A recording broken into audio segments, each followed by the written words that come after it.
Chào các bạn, chào mừng các bạn đã quay trở lại với kênh Nhịp Sống Nước Nga DT, chúc các bạn một ngày vui vẻ. Các bạn thân mến, văn hóa ẩm thực của người Nga tạo nên những nét tinh tế, sự đặc biệt không pha trộn với ẩm thực nơi khác và được du khách nước ngoài nhớ mãi. Vậy trong văn hóa ẩm thực của người Nga gồm những gì? Và có gì độc đáo? Hôm nay, chúng tôi sẽ giới thiệu với các bạn trong video này. Bàn tiệc đặc trưng của người Nga. Bạn cần biết rằng, người Nga không hề lo sợ hoang phí. Vì lẽ đó, nên họ muốn thứ gì cũng luôn đầy đủ và có thật nhiều. Họ luôn ăn nhiều mà chẳng kiêng gì cả. Khác với người Anh, nếu như bạn được họ mời đi uống trà, bạn sẽ nhận được đó chính là một bữa tiệc trà nho nhỏ với một vài chiếc bánh quy nhỏ xinh. Tuy nhiên, với người Nga thì khác, mời uống trà với họ là cả một bàn ăn nặng trĩu bên trên. Với khẩu vị ăn uống của người Nga kỳ lạ như vậy, nên nhiều người mới đùa với nhau rằng nếu như đi ăn uống với người Nga, thì đừng nên ăn gì trước, mà hãy để dành bụng cho bữa ăn này. Lòng hiếu khách biểu thị qua món ăn. Bạn có biết rằng cháo là một loại món ăn đặc sản trong văn hóa ẩm thực của người Nga? Người ta thường mời khách các loại cháo khác nhau. Cháo Nga rất bổ dưỡng, thơm ngon và dễ ăn. Đứng đầu món cháo chính là cháo kiều mạch, cho thêm sữa thì hương vị tuyệt ngon. Nếu ai đã từng đến Nga, chắc chắn sẽ từng thưởng thức cháo kasa được người Nga ví như mẹ của mình đấy. Hơn nữa sữa cũng là món ăn mà những người Nga yêu thích. Họ ăn nhiều sữa và trong đó sữa chua được nhiều người thích và được ưa chuộng nhất. Ngoài cháo kasa tượng trưng cho mẹ, thì còn một loại thực phẩm nữa tượng trưng cho cha. Đó chính là bánh mì. Bánh mì đen là loại bánh được tôn sùng nhất, và khi nhập tiệc tại Nga thì chắc chắn bạn sẽ thấy những lát bánh mì dày cộm, được cắt sẵn và để ngay ngắn trên bàn. Theo khẩu vị ăn uống của người Nga, thì bánh mì có vai trò quan trọng và không thể thiếu trong bữa ăn. Khác với bánh mì Việt Nam, thì bánh mì Nga làm từ lúa mạch, kiều mạch và được chế biến kỹ lưỡng nên rất thơm ngon và giòn. Khi có chủ nhà mời bạn ăn bánh mì nghĩa là họ đang bày tỏ sự thành kính, sẵn sàng sẽ chia, giúp đỡ với khách. Người Nga rất lo ngại khi mà sau khi khách ăn xong, trên bàn không còn bỏ sót một chút thức ăn nào.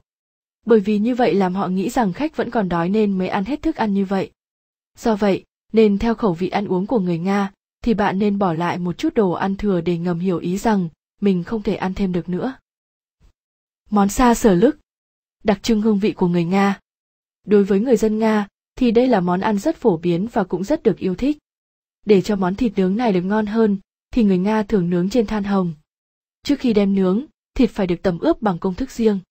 Căn cứ vào khẩu vị của từng gia đình, mà họ sẽ sử dụng các loại rau, củ, quả khác nhau, các gia vị và cách thức ướp riêng, để làm món thịt nướng có những hương vị hấp dẫn. Thời gian để ướp thịt cho thịt ngấm gia vị là 15 phút đến 1 giờ đồng hồ. Thịt được cắt thành từng miếng, sau khi ướp thịt sẽ được xiên vào những chiếc que thành những sâu đặt trên vỉ nướng của lò than. Tại sao bạn nướng trên than hồng? Bởi than này không có khói, hương vị thơm ngon và bắt mắt hơn. Trong khi nướng, phải nướng từ từ, để thịt được chín đều thì trông mới hấp dẫn. Món thịt nướng của người Nga, sa sở lức thường được ăn nóng hay để nguội cũng đều rất ngon. Khi ăn món thịt nướng này, người Nga thường dùng kèm với rượu vang của họ. Đúng là một món ăn đậm chất ẩm thực của Nga và cách ăn cũng đặc trưng văn hóa của quê hương mình. Giữa mùa đông lạnh giá mà được ăn thịt nướng cùng với rượu vang, thì còn gì bằng, bạn sẽ cảm thấy ấm trong người, vị ngon khó tả. Thịt nướng có ở rất nhiều nơi, nhưng có lẽ bạn sẽ phải trầm trồ, thích thú với món thịt nướng sa sở lức của người Nga đấy. Cảm nhận hương vị đặc trưng không lẫn vào đâu được, của văn hóa ẩm thực phong phú làm mê mẩn thực khách. Món salad Nga.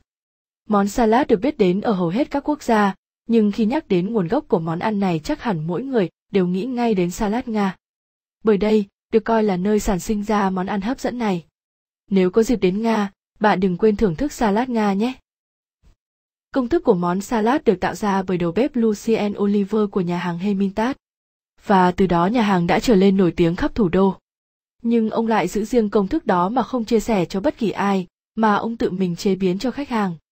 Nên khi ông mất, vẫn không một ai biết về công thức của món ăn hấp dẫn này. Thế nhưng theo một số câu chuyện xưa kể lại, thì công thức món salad này đã được lọt ra ngoài. Theo đó, một người nhân viên làm việc trong nhà hàng của đầu bếp Lucien Oliver đã lén nhìn công thức khi Oliver đi ra ngoài. Một số khác lại cho rằng, một thực khách quen thuộc của nhà hàng đã quyết tâm đấu tranh để giữ lại món ăn này trong thực đơn. Và phải nhiều năm sau đó, Monsieur Oliver đã quyết tâm vực dậy món ăn này. Điều rất thú vị đó là cả hai con người góp phần sáng chế món salad này đều có họ là Oliver. và từ đó người dân Nga gọi đây là món salad Oliver.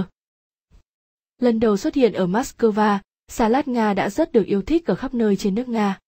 Trong tiếng Nga, Oliver đồng nghĩa với tên của một ngày lễ lớn trong năm, nên mà món salad Oliver thường được làm vào dịp năm mới hay các dịp lễ trong năm. Nguyên nhân những người dân Nga chọn đây là món ăn được làm vào ngày Tết, bởi nguyên liệu làm ra món ăn khá dễ kiếm và rất dễ tìm thấy vào mùa đông. Mặt khác, món ăn rất thanh đạm nên họ chọn làm cùng những món ăn khác từ thịt. Công thức của salad Nga Oliver qua nhiều quốc gia khác nhau, đã có một số cách chế biến khác nhau, nhưng món ăn này vẫn giữ được tinh thần vốn có của nó. Nguyên liệu của món salad này gồm khoai tây, trứng gà luộc chín, sốt mayonnaise, thịt luộc và dưa chuột ngâm giấm, tất cả đều cắt thành từng khối có kích thước nhỏ như hạt đậu Hà Lan. Salad Oliver không những được yêu thích tại Nga, mà sau đó nó đã được yêu thích ở nhiều nước phương Tây khác như Hy Lạp, Thổ Nhĩ Kỳ, Bulgaria, Macedonia, vân vân, dưới những cái tên rất khác nhau. Tuy nhiên khi được du nhập sang các quốc gia khác, món ăn cũng đã có những thay đổi về nguyên liệu để thích hợp với từng khẩu vị ăn của từng quốc gia, nhưng những nguyên liệu chính vẫn được giữ nguyên. Thấy được sự yêu thích của khách hàng, nên ở các quán cà phê ở Tây Âu đã nghĩ ra nhiều hương vị khác nhau của Oliver, thực khách có thể tự do chọn topping hay nguyên liệu chính cho món salad. Thịt xăm bông, cà rốt, khoai tây. Ở mỗi quốc gia khác nhau, công thức của món salad Nga lại càng phong phú và đa dạng hơn. Nếu như ở Hy Lạp, salad Oliver không có thịt, ở Iran thì họ lại thích cho thịt gà thay vì thịt lợn. Người Tây Ban Nha bị ảnh hưởng từ khẩu vị của người Pháp, nên salad Oliver của nước này làm giống công thức của Nga và có thêm thịt cá ngừ. Mỗi món ăn của mỗi quốc gia, hầu hết đều phản ánh nét văn hóa ẩm thực đặc trưng của quốc gia đó. Món salad Oliver cũng vậy, nó mang nét đặc trưng của nước Nga xinh đẹp với những con người đôn hậu, những công trình kiến trúc nguy nga của nhân loại, và đặc biệt là một món ăn mang trọn tinh thần của đất nước hoa lệ này. Cháo kasa, món ăn cổ truyền của người Nga. Từ xa xưa kasa là món ăn tập thể mang đậm tính truyền thống của Nga, và cho đến tận bây giờ món ăn này vẫn phổ biến tại xứ sở Bạch Dương và là một trong những món ăn mà bạn không thể bỏ lỡ khi đến Nga. Kasa là món cháo nấu từ hạt ngũ cốc, là món ăn cổ truyền của người Nga. Kasa luôn đồng hành với họ trong suốt cuộc đời, ở mỗi chặng đường đời quan trọng của con người đều có kasa xuất hiện. Mỗi lứa tuổi ăn những loại cháo khác. Trẻ em thì ăn cháo manaya, cháo nấu từ lúa mì xay giã và sữa. Người lớn thì ăn cháo kutia nấu từ hạt kiều mạch, cùng nhiều kiểu chế biến khác tùy thuộc vào giai đoạn của mỗi người. Tùy theo nguyên liệu nấu cháo, nhất là loại ngũ cốc được sử dụng trong quá trình nấu, mà có các loại cháo kasa khác nhau phù hợp với từng người. Kasa của Nga được chia theo độ đặc, lỏng. Kasitsa và zamatnia là kasa loãng, đôi khi được dùng thay cho món súp, còn món kasa đặc gần giống như cơm nát, mới được xem là kasa đích thực và được ưa chuộng nhất. Tùy theo nguyên liệu nấu, nhất là loại ngũ cốc được sử dụng, mà có các loại kasa khác nhau. Kasa kiều mạch. Nga là xứ sở trồng kiều mạch, hiện nay là một trong những nước xuất khẩu loại ngũ cốc này hàng đầu thế giới, bên cạnh Hoa Kỳ và Úc. Với người Nga, kasa kiều mạch là món được ưa chuộng và phổ biến nhất, cùng với món bánh mì làm bằng lúa mạch đen. Kasa kiều mạch thường được nấu trong nước hoặc trong sữa. Nấu kasa kiều mạch đối với người Nga, có lẽ cũng như nấu cơm đối với người Việt Nam, nhưng để có món kasa ngon, bổ dưỡng cũng phải có kỹ thuật. Chẳng hạn tỷ lệ nước và kiều mạch phải vừa đủ, không nấu sôi sùng sục trên bếp, mà chỉ cần vừa sôi mạnh. Thì phải để lửa thật nhỏ, hoặc thậm chí có người khuyên nên bắc ra khỏi bếp. Và ủ nóng, để hạt kiều mạch chín mềm, nhờ hơi nóng mà vẫn giữ được hương vị và những chất bổ dưỡng. Loại nồi lý tưởng để nấu món kasa này làm bằng đồng, không thì có thể dùng nồi gốm, nồi sứ, còn nồi nhôm không thích hợp lắm. Nếu nấu kasa kiều mạch với sữa, thì phải cẩn thận hơn nhiều. Người đầu bếp kỹ tính sẽ không đun sôi kiều mạch với sữa, mà nấu kiều mạch với nước như bình thường, rồi khi bắc ra sẽ cho thêm sữa vào. Người ta cũng có thể cho thêm bơ, đường, muối, trứng vân vân tùy theo khẩu vị. Kasa kiều mạch có thể ăn như một món riêng, nhưng cũng có thể là món ăn độn cùng với các thức ăn khác. Kasa manaya. Manaya hay manka trong tiếng Nga là để chỉ loại lúa mì được xay nhỏ, đường kính khoảng 0,25 đến 0,75 mm. Kasa manaya được nấu với sữa và là loại cháo nấu loãng hoặc nấu sệt. Người ta đun sôi sữa, rồi rót thành dòng vào manka, vừa rót vừa quậy đều để không bị vón, nấu sôi chừng 2 đến 3 phút, rồi tắt bếp, đậy kín để hạt manka nở thành một món cháo sệt. Khi dọn ra ăn, Người ta có thể thêm bơ và những thứ khác như mứt trái cây, mật ong, sữa đặc, vân vân tùy theo sở thích. Đây là món cháo bổ dưỡng, giàu đạm và vitamin, nên thường được nấu cho trẻ em và người bệnh. Kasaguziop. Một món cháo truyền thống khác của người Nga là Kasaguziop. Nó được mang tên của một vị quý tộc nổi tiếng của Nga vào thế kỷ 19 là bá tước Dmitry Guziop. Chuyện kể rằng, một lần ông đến làm khách ở nhà một vị thiếu tá quân đội Nga Hoàng đã nghỉ hưu, và được mời món cháo do người đầu bếp nông nô của ông thiếu tá sáng chế ra. Thời bấy giờ, những người nông nô Nga có thể bị mua bán như các tài sản của quý tộc, và bá tước Guziop đã mua người đầu bếp của ông thiếu tá về phục vụ cho gia đình mình.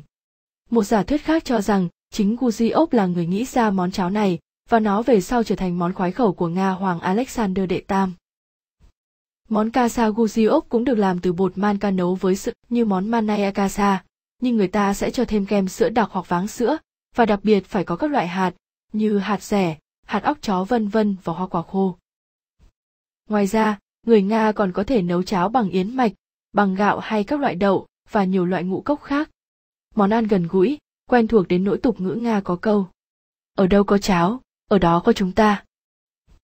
Nếu du khách đang có ý định đến với xứ sở Bạch Dương đừng quên thưởng thức món ăn cổ truyền của người Nga này nhé. Trứng cá hồi. Một trong những món ăn không thể bỏ lỡ khi đến Nga là trứng cá hồi cực kỳ hấp dẫn, tươi ngon. Nếu bạn đang có ý định đi du lịch Nga hãy thưởng thức món ăn này nhé. Người Nga đã ăn món trứng cá tầm từ thế kỷ 12. Chúng ta chỉ có thể cảm thấy ghen tị với người dân Nga thời gian đó, vì họ có thể mua món sơn hảo hải vị của vua chúa ngay ở trong chợ dành cho những người bình dân. Trên bàn mời khách, trứng cá đỏ và trứng cá đen được đặt trong những chiếc thùng nhỏ, và nó chỉ đắt hơn mỡ một chút. Một trong những ngày thứ 7 của tuần chay lớn, được phép ăn trứng cá. Trong khoảng thời gian cách đây không lâu, người ta đặc biệt đánh giá cao trứng cá đỏ, sau đó là trứng cá đen. Còn thực sự đắt và hiếm phải nói tới trứng cá măng mò hổ phách. Ngày nay có thể tìm thấy trứng cá đỏ và đen ở mọi nơi, nhưng cá tầm thì nhỏ đi, còn giá của trứng cá thì lại tăng lên. Hiện nay những người có thể ăn trứng cá đỏ và đen thường xuyên là những người rất có khả năng về tài chính. Và nếu bạn đang có ý định tham gia một chuyến du lịch Nga, còn chờ đợi gì mà không thưởng thức món ăn này, nó mang hương vị trứng cá hồi của Nga, tươi hơn, hấp dẫn hơn. Trứng cá hồi không chỉ ngon, mà còn rất bổ, trong trứng cá có nhiều protein và lipid có 102. Lipid là nguồn gốc của những axit béo quý giá và các vitamin A, E, D cần thiết cho cơ thể. Phân loại trứng cá hồi. Trứng cá được chia làm hai loại là đỏ và đen. Trứng cá đen có thể lấy ở cá chiên, cá tầm và cá tầm sao. Trứng cá lớn nhất là của cá chiên với màu bạc sẫm. Trứng cá tầm cũng không hoàn toàn đen, mà hơi nâu và có màu đồng sẫm. Chỉ có cá tầm sao là có trứng cá hoàn toàn đen và hạt của nó nhỏ nhất. Về giá cả thì nó đắt hơn so với trứng cá tầm và cá chiên. Với trứng cá đỏ thì tất cả đều ngược lại. Trứng cá càng sẫm và càng lớn thì càng rẻ. Trứng cá đỏ được lấy từ cá hồi. Trứng cá hồi chó có màu đỏ sáng ánh cam với hạt nhỏ chiếm vị trí đầu bảng. Tiếp theo là trứng cá đỏ ánh cam sáng hơn của cá hồi lưng gù. Và cuối cùng là trứng cá hồi to có màu bóc đô. Người châu Âu rất thích loại trứng cá này, còn người Nga lại thích trứng cá hồi chó hơn. Nhưng trứng cá không chỉ lấy từ bụng cá mà còn phải ướp muối. Theo những phương pháp chế biến, trứng cá được chia ra làm loại dạng hạt, loại ép và loại bọc. Tất cả đều phụ thuộc vào độ tuổi và độ béo của nó. Người ta chỉ dùng dạng hạt với trứng cá đã hoàn toàn chín. Những hạt trứng giống nhau, chắc và dễ dàng tách ra khỏi cái màng. Nếu như trứng chưa đạt tiêu chuẩn và không thể tách ra, thì nó sẽ được ướp muối trực tiếp trong một cái túi nhỏ, dạng bọc. Còn trứng cá ép được làm từ trứng cá chiên béo, đôi khi được trộn lẫn với trứng cá tầm. Bánh mì đen. Ở Nga hầu hết các món ăn truyền thống đều hết sức giản dị gắn bó với cuộc sống thường ngày nơi đây. Món ăn nổi tiếng ở Nga không thể không nhắc đến bánh mì đen, món ăn đậm chất truyền thống của xứ sở Bạch Dương. Trong tục ngữ của nước Nga, bánh mì đen được ví như là cha ruột của mỗi người. Bánh mì đen của Nga, hay bánh mì lúa mạch, là một loại bánh mì được chế biến theo những tỷ lệ khác nhau của bột mì từ hạt lúa mạch đen. Bánh mì đen có thể được chế biến sao cho sáng màu hoặc tối màu, tùy theo vào các loại bột được sử dụng. Loại bánh này thường dày và đặc hơn so với bánh mì làm từ bột mì, và nó cũng chứa chất xơ cao hơn so với nhiều loại bánh mì khác. Đặc biệt, bánh mì đen thường đậm màu và đậm đà hương vị hơn hẳn. Sự góp mặt của bột lúa mạch đen đã tạo nên một màu sắc hấp dẫn và lạ của loại bánh mì này. Những đặc điểm độc đáo của bánh mì đen tại Nga. Chiếc bánh mì này được làm từ bột thô của lúa mạch đen. Bánh mì đen khi làm ra đặc ruột, to và dày, không bị bóp méo, đồng thời có hình chữ nhật, nặng tới nửa cân. Bánh mì đen được làm từ bột mì đen, đặc ruột, dày và to. Thông thường những chiếc bánh này được rắc hạt mùi lên phía trên, điều này mang lại hương vị thơm ngon, đậm đà và độc đáo cho món ăn. Những chiếc bánh này được làm khá dai, vị ngọt rất lâu và khác hẳn so với những loại bánh sandwich khác có màu trắng hay vàng. Lợi ích của những chiếc bánh mì đen. Những chiếc bánh này rất tiện dụng và đặc biệt tốt cho sức khỏe của con người. Bởi nó được làm từ lúa mạch đen, bên trong lúa mạch đen có chứa nhiều vitamin B tốt cho hệ thần kinh, giúp làm giảm những mệt mỏi, làm cho tinh thần sảng khoái, mang lại giấc ngủ ngon và sâu hơn. Trong bánh mì đen chứa rất nhiều chất xơ, nồng độ chất xơ trong bánh mì đen cao gấp 4 lần, lượng chất béo cũng thấp hơn 20% so với những loại bánh mì khác, có tác dụng rất tốt cho việc chống ung thư. Ngoài ra, trong những chiếc bánh này chứa rất nhiều axit amin cùng một số loại vitamin cần thiết với sức khỏe. Chúng cũng góp phần giúp đốt cháy mỡ, bổ sung sắt, tốt với người bị tiểu đường, tim mạch. Bánh mì đen rất phù hợp khi thái lát và ăn kèm với các thực phẩm như bơ, sữa, dưa chuột muối, phô mai, trứng cá hồi, giò, thịt xông khói, thịt bò vân vân, hoặc bạn có thể chỉ ăn bánh mì không để thưởng thức được vị ngon riêng biệt của nó. Nước uống cờ vát nổi tiếng tại Nga. Đối với khách du lịch Nga, chắc chắn ngoài rượu vodka Nga phong phú về hương vị, ngoài ra còn có một loại thức uống giàu dinh dưỡng rất được ưa chuộng tại đây, nó có tên gọi là thức uống cờ vát. Cờ vát là thức uống lên men làm từ lúa mạch đen hoặc bánh mì lúa mạch đen, được liệt vào loại nước uống không cồn vì có lượng rượu thấp hơn chỉ số 1,2%. Đồ uống này rất dễ uống, du khách đi du lịch Nga thưởng thức nó cảm nhận ngay được vị thơm ngon của nó. Người Nga cũng yêu thích bởi vị ngon của nó, cũng như giá trị dinh dưỡng cao của nó đem lại. Nước uống cờ vát được dùng khá phổ biến ở Nga. Đi dạo khắp các con phố, du khách dễ dàng tìm được cho mình chỗ để thưởng thức loại thức uống hấp dẫn này. Từ cờ vát nguyên gốc, người Nga đã sáng tạo ra thêm nhiều món ăn có sử dụng đến loại nước này. Những phụ nữ Nga thường chế biến những món ăn có thêm chút cờ vát để món ăn thêm phần hấp dẫn. Cờ vát thương mại, những loại ít đắt thì thỉnh thoảng dùng để làm các loại thức uống nhẹ, cho thêm đường, nước, ga, chiết xuất mạch nha và gia vị. Những nhãn hiệu nổi tiếng trong việc này không phải là các nhà sản xuất nước ngọt, mà lại là các nhà sản xuất bia thường biến thể một chút quá trình sản xuất truyền thống để cho ra loại sản phẩm của riêng họ. Cờ vát thường không được lọc, khi uống, nó vẫn còn nấm men, thêm hương vị tuyệt vời, cũng như hàm lượng vitamin B khá cao trong thành phần của nó. Nước uống cờ vát không chỉ được yêu thích nhờ giá trị dinh dưỡng, mà các nhà khoa học còn kết luận cờ vát tác dụng lên cơ thể cũng tương tự như sữa chua đặc, sữa chua của ngựa và axit chua. Cờ vát cũng như mọi sản phẩm lên men của lactat, giúp điều hòa hoạt động giữa ruột và dạ dày, ngăn ngừa những vi khuẩn gây bệnh, tăng cường quá trình trao đổi chất và có tác dụng tốt với hệ tim mạch. Những khả năng chữa bệnh của cờ vát có được là nhờ hàm lượng axit sữa, vitamin, những amino acid tự nhiên, các loại đường và các nguyên tố vi lượng khác có trong nó. Các bạn thân mến, ẩm thực Nga tuy có vẻ xa, nhưng cũng đang dần gần gũi với người dân Việt Nam và được nhiều người ưa thích. Xin mời các bạn dần dần khám phá nhé! Chúng tôi xin khép lại video ở đây. Cảm ơn các bạn đã theo dõi video. Xin hãy ấn like, ấn chuông, ấn đăng ký để xem được các video mới nhất. Xin trân trọng cảm ơn.